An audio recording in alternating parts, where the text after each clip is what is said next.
Boa noite, meu nome é Solange Pinese e hoje eu estou aqui a convite da casa para conversar um pouquinho com vocês sobre os laços de família fortalecidos pela reencarnação. Esse trecho a gente pode encontrar no Evangelho segundo o Espiritismo, no capítulo 4, dos itens 18 a 23. Mas antes da gente começar a conversar sobre esse assunto, nós vamos fazer uma oração. Então eu peço a todos para fecharmos os nossos olhos, elevarmos o nosso pensamento até Deus, até nosso Mestre Jesus. Que possamos estar receptivos às mensagens, às orientações, que elas possam tocar o nosso coração, a fim de nos fazermos refletir, nos reorientar em busca da nossa reforma íntima, em busca da nossa melhora moral. Que assim seja. Bom, uma preocupação que nos incomoda muito nessa vida é a perda de um ente querido, alguém da família muito próximo. Isso até às vezes nos atemoriza quando a gente tem um pensamento não reencarnacionista. Eu gosto muito do Espiritismo porque ele traz uma visão para nós de que não existe apenas essa vida, né? Existem outras existências. E quando a gente acaba restringindo o nosso pensamento para algo que acaba com a morte, isso fica muito difícil e muito dolorido. Então vamos analisar um pouquinho algumas teorias não reencarnacionistas. Então a primeira dela é que o ser se destrói absolutamente após a morte, né? Então é como se a nossa alma e o nosso corpo fossem criados juntos e quando extingue, né, a vida do corpo, acaba tudo. Então, dentro dessa perspectiva, o nada é o que nós podemos encontrar, né, após a morte. Tudo estaria acabado ao final da vida e, de certa forma, seria injusto, né, se a gente pensar que alguns seres têm segundos de vida e outros até se tornam centenários, né? Qual seria o objetivo disso, né? E se nós pensarmos, né, em relação à família, ao círculo familiar, isso também nos causa, né, muita desesperança. Afinal, aquele pai, aquela mãe, aquele irmão do qual a gente gosta muito, aquele filho, após a morte, né, haveria um buraco no nosso coração, porque nós não temos a perspectiva de vê-los nenhum dia mais, né? Apenas na nossa memória. Então, pensando dessa forma, as famílias não teriam nenhum laço anterior, porque elas foram criadas junto com o corpo, e também não teriam um laço espiritual, né? Afinal, cessa a vida, cessa tudo e cessa também os laços de família. Pensando nisso, né? Será que Deus, em sua infinita bondade e sabedoria, faria criaturas, dotaria a gente de interesses, vontades, sentimentos, para depois nos lançar para o nada? As afeições, a inteligência, o trabalho, o conhecimento, não serviria a nada tudo aquilo que a gente construiu nessa vida? Bem, parece estranho, né, que essa seja uma postura de Deus, que é o nosso Pai bondoso. Outra teoria também que existe, não reencarnacionista, é o panteísmo. Nessa teoria, assim como na outra, após a morte, existe uma vida posterior, mas essa vida ela pertence ao universo. Tudo que morre volta a integrar um todo universal. E nesse tipo de pensamento, todas as individualidades elas se perdem, né?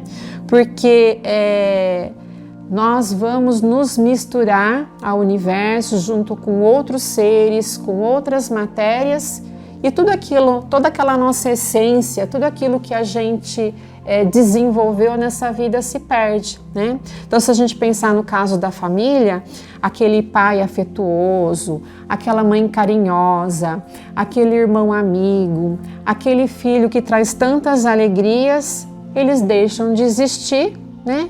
E todas essas características também se extinguem, se misturam. Também essa é uma teoria que nos parece também estranha, pensando no nosso Pai maior. E nós temos também uma teoria que pensa, né, assim, que existe algo depois da vida, mas que nós temos apenas uma vida com dois destinos distintos, que seria o céu e o inferno, né? A família, nesse caso também, ela não tem assim um destino certo, né? Porque quem vai para o céu? Quem vai para o inferno? Qual que é esse limite para se ir para o céu ou para sofrer no inferno? Nós não temos essa dimensão, né? Principalmente quando a gente analisa a vida numa única oportunidade. Então nós poderíamos nos ver separados daqueles que a gente ama, né? Talvez porque não perseveraram no bem, né? E será que alguém, tendo um parente muito querido, apagaria esse parente da memória? Vamos pensar numa mãe, que ela consiga alcançar o céu e por merecimento, porque foi uma pessoa boa. E ela tem um filho que infelizmente cometeu algum ato que o destinou ao inferno. Será que essa mãe lá no céu, ela gozaria de paz interior sabendo que o seu filho sofre no inferno? Será que alguma mãe ou pai se sentiria feliz em estar no céu, sabendo desse sofrimento desse filho? Então também essa teoria ela é falha quando a gente pensa novamente nesse Deus de infinita bondade, de infinita sabedoria. Ele não permitiria que todo o amor que existe numa família, tudo aquilo que a gente desenvolve numa vida, ela se extinguiria, se perderia com a morte. Então, essas teorias, elas falham nesse sentido. E o Espiritismo, ele vem nos mostrar uma outra perspectiva. E para isso eu vou ler o primeiro item do Evangelho segundo o Espiritismo, na verdade o item 18 desse trechinho que eu comentei no início, que fala a respeito desse assunto. Os laços de família não são destruídos pela reencarnação, como pensam certas pessoas. Ao contrário, eles são fortalecidos e se estreitam, é o princípio oposto que os destrói. Os espíritos formam no espaço grupos ou famílias unidos pela afeição, pela simpatia e semelhança de inclinações. Esses espíritos felizes por estarem juntos se procuram. A encarnação não os separa senão momentaneamente, porque depois da sua reentrada na erraticidade, se reencontram como amigos ao retorno de uma viagem. Frequentemente mesmo, eles se seguem na encarnação, onde se reúnem numa mesma família ou no mesmo círculo, trabalhando em conjunto para seu mútuo adiantamento. Se uns estão encarnados e outros não estejam, por isso não estão menos unidos pelo pensamento. Os que estão livres velam sobre os que estão cativos. Os mais avançados procuram fazer progredir os retardatários. Depois de cada existência, deram um passo no caminho da perfeição. Cada vez menos ligados à matéria, sua afeição é mais viva, pelo fato mesmo de ser mais depurada, não perturbada mais pelo egoísmo, nem pelas nuvens das paixões. Eles podem, pois, assim, percorrer um número ilimitado de existências corporais sem que nenhum prejuízo afete sua mútua afeição. Entende-se que trata-se aqui da afeição real da alma, a única que sobrevive à destruição do corpo, porque os seres que não se unem neste mundo senão pelos sentidos não têm nenhum motivo para se procurarem no mundo dos espíritos. Não há de duráveis senão afeições espirituais. As afeições carnais se extinguem com a causa que a fez nascer. Ora, essa causa não existe mais no mundo dos espíritos, enquanto que a alma existe sempre. Quanto às pessoas unidas pelo único móvel do interesse, elas não estão realmente em nada unidas uma à outra. A morte as separa sobre a terra e o céu. Então, esse trechinho, ele fala, né, que a família, como a gente conhece hoje, não é toda a nossa família espiritual, né? Os nossos laços de afeições começam lá na espiritualidade, devido a interesses comuns, simpatias, ideais, aspirações. Então, o Espiritismo, ele mostra que existe uma pré-existência dessa alma e a pluralidade de existências, e que a gente não perde nada dos afetos e nada do progresso que a gente tem nessas vidas. A cada reencarnação, esses laços de família são estreitados, nós ficamos mais unidos. Isso não quer dizer que se a gente tiver 100 encarnações, por exemplo, tenhamos 100 pais e 100 mães, né? Não existe essa parentela infinita, porque os espíritos da nossa família espiritual, eles se revezam em seus papéis. Então, por exemplo, numa vida, eu posso vir como filho, né? Posso vir na outra como pai, posso ter na minha família, por exemplo, o meu filho ser meu avô, e até mesmo tenho pessoas da minha família espiritual que não vêm na minha família consanguínea. São os nossos amigos que fazem parte do nosso círculo ali mais estreito de amizades, amizades sinceras, né? Então, uma família é um conjunto de pessoas que trabalham juntas para o seu mútuo adiantamento. Aqueles que se desenvolvem mais espiritualmente vão trabalhar por aqueles menos adiantados. Então, ninguém fica para trás, né? Mesmo quando eles estão na espiritualidade, eles torcem por nós, nos encorajam a seguir o caminho do bem, para que todos juntos consigam se depurar e se melhorar, seguir em frente, né? Mesmo pode acontecer dessas pessoas da nossa família não encarnarem todas nessa vida corporal, né? Mas que podem até passar, como o texto que a gente leu, várias vidas, né? Várias encarnações, sem que eles venham junto conosco, mas essa afeição ela continua, ela permanece. E essa ligação, quando a gente fala de família consanguínea, não quer dizer daquelas uniões familiares cujos interesses não sejam realmente de amor, porque existem famílias que se procuram por interesses, às vezes interesses materiais, às vezes interesses carnais. Em relação a esses espíritos, quando eles desencarnam, eles não têm interesses, né? Além daqueles que tinham aqui no plano material. Então, eles até acabam se afastando. Essa união existe realmente quando existe uma afeição autêntica.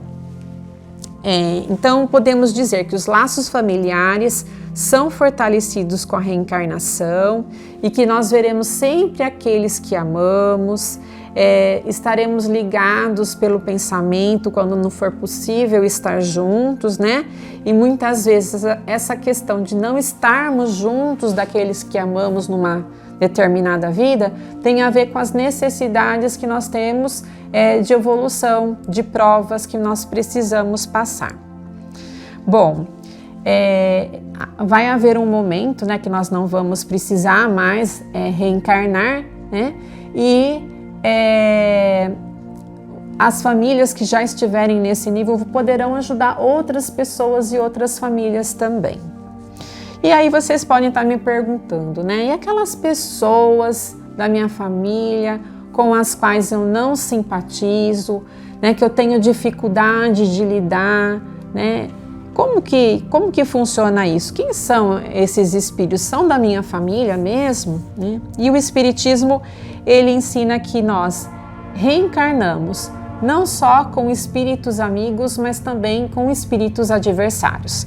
Então, no item 19 tem um trechinho do Evangelho segundo o Espiritismo que diz o seguinte: Deus permite nas famílias essas encarnações de espíritos antipáticos ou estranhos com o duplo objetivo de servir de prova para alguns e de meio de adiantamento para outros. Os maus se melhoram pouco a pouco ao contato dos bons e pelos cuidados que deles recebem. Seu caráter se abranda, seus costumes se depuram e suas antipatias se apagam. É assim que se estabelece a fusão entre as diferentes categorias de espíritos, como ocorre na Terra entre as raças e os povos. Então, nós temos pessoas na nossa família que em algum passado nós prejudicamos ou fomos prejudicados, né? E que existe aí uma necessidade de reparação. Então, qual a melhor forma, né? A oportunidade para que a gente possa se entender novamente? Então, a família corporal, ela é uma possibilidade maravilhosa da gente poder terminar com o ódio, o rancor, a mágoa, né? Tudo isso que exista em relação a um outro espírito, que nós precisamos aprender a amar, né? E essa prova, né? Quando isso acontece dentro de uma família, quando a gente tem dificuldade de se entender com alguém, ela acaba sendo uma prova para nós e também uma oportunidade de crescimento para aquela pessoa poder se melhorar em meio a outras pessoas que também trabalham no bem, né? E para que isso aconteça, para que essa reconciliação aconteça, existe o esquecimento do nosso passado, né? Quando a gente tem a oportunidade de começar do zero, né, é muito importante, porque a gente não vai trazer todo aquele sentimento que a gente tem de gerações, de vidas anteriores. Quando a gente recebe alguém tão próximo a gente vai aprendendo a amar, né? Às vezes vem como um pai, como um filho, como um irmão, que quando a gente desencarna, a gente nem quer saber o mal que essas pessoas nos fizeram no passado, né? Vamos dar um exemplo para ajudar. Vamos supor que num passado assim distante, eu me desentendi com o meu vizinho. Então eu fui lá, roubei algumas ovelhas e ele acabou descobrindo, em represália ele foi lá, queimou a minha plantação e nós seguimos ali sempre um prejudicando o outro e por algumas encarnações isso foi dando sequência, foi aumentando essa raiva um do outro, sempre um prejudicando o outro. Não chega um momento que a espiritualidade, através dos bons espíritos, vem conversar conosco, né? Dessa possibilidade de recebermos na mesma família um e o outro para aprender a perdoar. Então, supondo que eu aceite receber esse vizinho como meu filho e supondo que ele também entenda a necessidade de terminar essa relação de ódio que existe entre nós e ele venha como meu filho. Nós sabemos, principalmente as mães, né? Que quando está lá no nosso ventre a gente já começa a amar aquele serzinho. E aí quando nasce os pais enchem de carinho, de mimo, aquele espírito que chega na nossa família. E ao final dessa vida, o que será que fica? Será que vai ficar aquele ódio que existia naquele passado? Ou vai ficar aquele amor que nós aprendemos a construir nessa vida?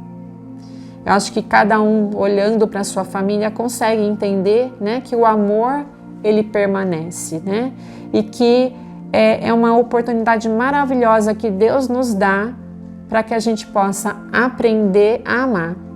E por que o esquecimento do passado? Se nós não esquecêssemos o mal que nos fizeram, nós estaríamos ali por várias e várias reencarnações querendo levar forra, brigando, chorando, lamentando. Isso ia causar uma lentidão na nossa evolução.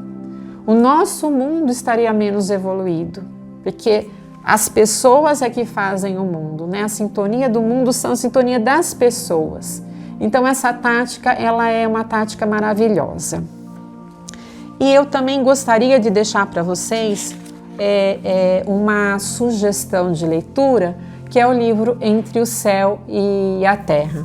Nesse livro, escrito pelo Chico Xavier, psicografado pelo espírito de André Luiz, a gente tem um bom exemplo de como as famílias são compostas de espíritos simpatizantes, espíritos rivais, e aí, lidando com esses laços de família, eles vão passando por suas provas e resgates. A história de duas mães, a mãe biológica e a madrasta, que com a perda de uma criança, elas se veem ali num ciclo de ódio, e que a encarnação, a possibilidade da encarnação auxilia muito essa família. Eu não vou dar spoiler, vou deixar mesmo como uma dica de leitura para vocês, né? E a literatura espírita, ela tem muitas e muitas histórias maravilhosas que vão mostrar como os laços de família são fortalecidos pela reencarnação, né? Eu gosto assim de lembrar que a mensagem espírita é uma mensagem de acolhimento, uma mensagem de amor. Então, quando a gente reconhece num conteúdo da explanação como a gente teve hoje, né? Um conteúdo que possibilite acolher corações. Muitas pessoas perderam entes queridos, principalmente em relação à pandemia, se encontram aí desorientados, alguns com esses tipos de pensamento que nunca mais verão aqueles que amam. Então, quando a gente reconhece isso, a gente precisa divulgar, precisa compartilhar, e nós temos o nosso canal no YouTube. Então, se vocês gostaram desse conteúdo, compartilhem, deixem seu like, né? Acessem lá, coloquem o sininho para não esquecer dos novos vídeos que virão, porque é uma forma da gente estar levando esse tipo de informação consoladora aos corações. E nesse sentido é que eu convido todos agora a gente fazer o nosso encerramento, a nossa oração final, desejando sempre que as leituras, as reflexões, as explanações que nós façamos possam servir para a nossa melhora moral, para o nosso acolhimento, entendimento dessa justiça divina, que possamos sempre sair fortalecidos, com a compreensão que o primeiro lugar onde a gente precisa trabalhar a caridade é dentro da nossa própria família. Que possamos ter esse olhar para cada um dos nossos familiares, entendendo que nós precisamos crescer todos juntos, que sejamos sempre a luz onde haja a escuridão. Assim seja. Bom, nós precisamos lembrar que nós estamos ainda em um período de pandemia, precisamos usar máscara, o álcool gel, lavar a mão, né, sempre que houver a possibilidade, e que nós precisamos evitar as aglomerações, né? A gente tem que ter um bom senso, porque ainda estamos no caminho de sair desse turbilhão, né? Ainda não passou, apesar da vacinação.